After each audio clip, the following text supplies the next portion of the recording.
Muito bem, voltamos a falar direto da página do Jornal Visão Espírita, no YouTube e no Facebook, para mais uma gota de Espiritismo, mais uma gota de O Livro dos Espíritos. Estamos estudando o Livro dos Espíritos, que está em seu capítulo 2º, no item Espírito e Matéria. É aqui que nós estamos, com o livro da editora M, nessa tradução.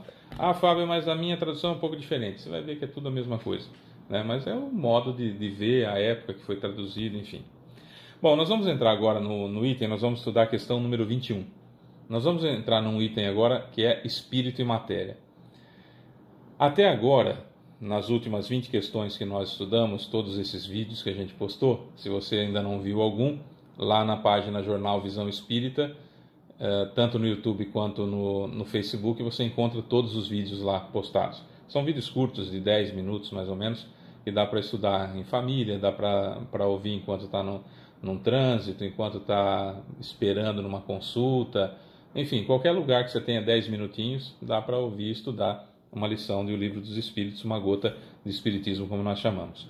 Bom, até agora, nas 20 questões que a gente viu, falando sobre Deus, a gente já saiu da ideia do Deus dos exércitos, já saiu da ideia do Deus vingativo, já saiu da ideia do Deus que tem um caderninho na mão e tem mais defeitos do que eu, que pune o filho por um pecado que possa ter um trisavô, um tataravô, um tataravô meu, e aí ele me pune. Isso é uma tolice, né, que poderia ser aceita há muitos séculos, mas agora não dá mais para entender isso. O Senhor dos Exércitos, um Deus que ajuda um filho a matar o outro, né?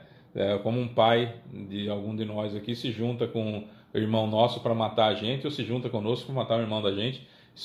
Atribuir isso a Deus, o Senhor dos Exércitos, é uma bobagem, que Jesus já veio modificar isso. Por isso que eu uso o termo bobagem, não é para ofender ninguém, mas é uma coisa que nós temos que tratar como bobagem mesmo. Porque Jesus já mudou isso faz 2000 anos, já mostrou que é diferente isso.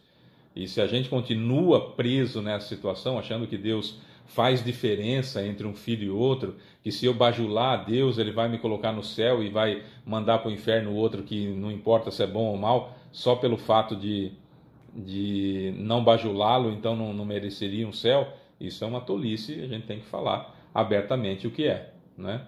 Não estamos desmerecendo ninguém, mas a atitude de querer pensar assim, sem buscar outras informações, realmente é uma tolice. Agora, quando a gente entra em espírito e matéria, nós vamos ver ainda mais a grandiosidade de Deus. Nós vamos ver ainda mais. É impressionante. Vocês que ainda não viram o Livro dos Espíritos, que não leram o Livro dos Espíritos, ou que estudaram há muito tempo, se você estudou há muito tempo o Livro dos Espíritos, você vai ver agora que Deus é muito, mas muito maior do que a gente pode imaginar, como a criação é extraordinária, como tudo se encaixa em a natureza, tudo se encaixa no universo, tudo se encaixa. A única coisa que está fora um pouquinho do padrão somos nós, espíritos, mas que a gente vai se enquadrando aos pouquinhos através do nosso livre-arbítrio. A gente vai estudar e você vai ver que é muito, muito maravilhosa a criação, e com certeza, se a criação é maravilhosa, o seu Criador é, assim, não há adjetivos para a gente colocar, mas é extraordinário, vamos colocar assim, né? Algo que sobressai a nossa, isso é fato, sobressai a nossa inteligência, os nossos sentidos. Então nós vamos entrar agora em espírito e matéria, e a questão que nós vamos ler é a questão de número 21. Vamos lá. Questão: será que, assim como Deus, a matéria existe desde toda a eternidade? Ou ela foi em algum momento criada por Ele, criada por Deus? Então, uma pergunta. Será que, assim como Deus, a matéria existe desde toda a eternidade, ou seja, não teve um começo? Ou ela foi, em algum momento, criada por Deus? Resposta dos Espíritos: só Deus o sabe. Entretanto, há uma coisa que vossa razão vos deve mostrar. É que Deus, modelo de amor e caridade, nunca esteve inativo. Por mais distante que imagineis o início da ação de Deus, podereis compreendê-lo um segundo sequer de ociosidade? Dá para imaginar que Deus parou?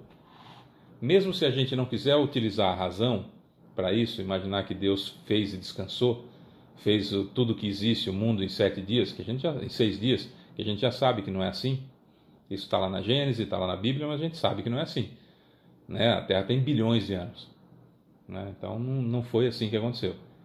Criou o céu, criou a terra, separou a água, não sei o quê. Não foi assim, né? A gente já sabe. Foi uma história contada por Moisés na Gênesis da Bíblia e também da Torá, que para aquele povo, para aquele público da época, poder entender a criação.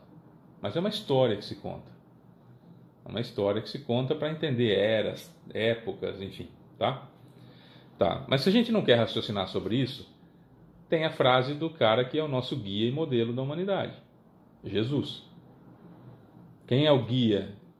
Ou seja, quem é que nos impulsiona, que nos dirige, que nos leva a Deus? Jesus. Quem é o modelo da humanidade? Quem nós devemos copiar? Jesus. Beleza. Esse sujeito extraordinário, que foi criado simples e ignorante, que hoje é Jesus perfeito, esse sujeito disse: meu Pai cria sem cessar. Deus trabalha o tempo todo, Deus não para. Então, se eu não quiser utilizar a razão, se eu quiser o testemunho de alguém, tem de Jesus. Se eu usar a razão, evidentemente, pela expansão do universo, só entender a expansão do universo e na velocidade que isso está acontecendo, a gente vê que, evidentemente, Deus não para de criar. Em um só instante. Não dá para imaginar Deus na ociosidade, com o pé para cima, falando: não, eu estou de boa, já fiz o que tinha que fazer, agora essa galera que se vira. Mas para cuidar da situação, por exemplo, dos cerca de 30 e poucos bilhões de espíritos que estão vinculados à Terra, tem Jesus, que tem os seus prepostos. No Brasil é Ismael, se não me engano, é Ismael, né? No Brasil é Ismael, que é o espírito que cuida de tudo aqui, é Ismael, né? É. Então, e tem os espíritos familiares, tem os de grupo, enfim, tem toda a hierarquia sob a égide de Jesus na Terra e, evidentemente, ele em contato direto com Deus. Porque espíritos superiores delegam para outros tantos que têm responsabilidade para isso, né? Não são centralizadores. Já imaginou se Jesus centralizasse tudo nele?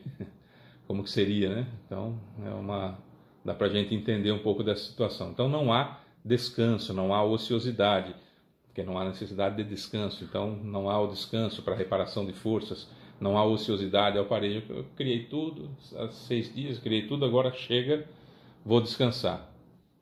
Não, aqui havia necessidade de se entender que para a reposição das forças, pelo menos um dia seria de descanso.